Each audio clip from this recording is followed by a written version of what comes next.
बसपा से निकाले गए नसीमुद्दीन सिद्दीकी ने मायावती के खिलाफ मोर्चा खोल दिया है। उन्होंने बसपा सुप्रीमो मायावती के खिलाफ कई ऑडियो टेप जारी किए हैं, जिसमें माया उनसे पैसे की मांग कर रही हैं।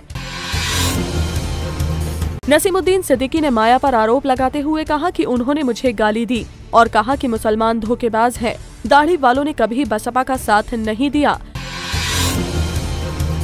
नसीमुद्दीन ने साथ ही मायावती पर 50 करोड़ रुपए मांगने का आरोप लगाते हुए कहा कि पैसे नहीं होने पर बहन जी ने संपत्ति बेचने का दबाव बनाया। सतीश चंद्र मिश्रा पर बसपा की जड़ें खोदने का आरोप लगाते हुए सिद्दीकी ने कहा कि सतीश और माया दोनों नहीं चाहते कि दलित समुदाय का कोई और मुख्यमंत्री बने। उन्होंने साथ ही कहा कि आरोपों पर जवाब देने के लिए उन्हें समय नहीं दिया गया।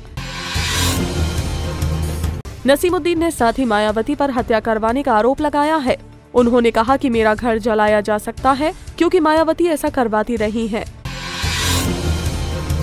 सिद्दीकी ने बसपा सुप्रीमो पर उनकी बेटी के अंतिम संस्कार में नहीं जाने देने का आरोप लगाया। उन्होंने कहा कि मैं अपनी बेटी के अंतिम संस्कार में भी नहीं गया और मायावती का चुनाव लड़ाता रहा।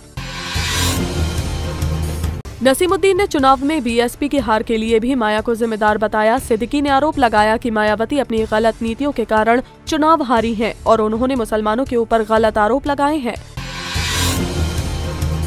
आगरा पहुंचे सपा संरक्षक मुलायम सिंह यादव ने बेटे अखिलेश पर निशाना साधते हुए कहा कि चुनाव से पहले अखिलेश ने कहा था कि मैं 3 महीने बाद सब कुछ नेताजी को सौंप दूंगा। अब अखिलेश को अपना वादा निभाना चाहिए। उन्होंने साथ ही बीजेपी पर हमला बोलते हुए कहा कि जब मैं देश का रक्षा मंत्री था तो एक बार भी सीमा पर गोलीबारी नहीं हुई, लेकिन बीजेपी के शासन में ये लगातार हो रहा है। मुजफ्फरनगर पहुंचे कैबिनेट मंत्री सतीश महाना ने कहा कि सरकार जनता के हितों के लिए काम कर रही है। जल्द ही प्रदेश में हो रही हिंसा की वारदातों पर लगाम कसी जाएगी।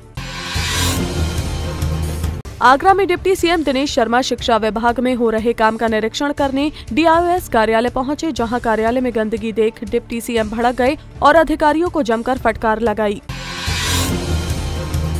मऊ में सपा नेता की गाय की बिजली के तार की चपेट में आने से मौत हो गई, जिसके बाद गुस्साए सपा नेता और उसके सैकड़ों समर्थकों ने बिजली के सब स्टेशन पर पहुंचकर तोड़फोड़ शुरू कर दी। मुरादाबाद में रामगंगा नदी से होने वाले खनन का विरोध करना एक संत को महंगा पड़ गया है। संत रामदास को बीजेपी के एक पार्षद नीरज चौधरी ने फोन पर धमकी दे डाली, जिसका ऑडियो वायरल हो गया है। मिर्जापुर में एक बार फिर शराब की दुकान के विरोध में लोगों ने 2 जगहों पर जाम लगाकर हंगामा किया। महिलाओं ने डंडों के साथ विरोध प्रदर्शन करते हुए शराब की निर्माणाधीन शराब की दुकान की दीवार गिरा दी। गाजियाबाद के राजनगर इलाके में आईपीएस अधिकारी संजीव त्यागी के पिता ईश्वर त्यागी की गोली लगने से संदिग्ध परिस्थितियों में मौत हो गई। हाथरस में एक चोर की पिटाई का मामला सामने आया है। थाना सासनी इलाके के एक गांव में चोर को चोरी करते हुए लोगों ने रंगे हाथों पकड़ लिया और फिर उसकी जमकर पिटाई कर दी। गोंडा के बेलसर कस्बे में 2 पक्षों के बीच मामूली विवाद ने उग्र रूप ले लिया है, जिसके बाद कस्बे में जमकर पथराव के साथ फायरिंग भी हुई।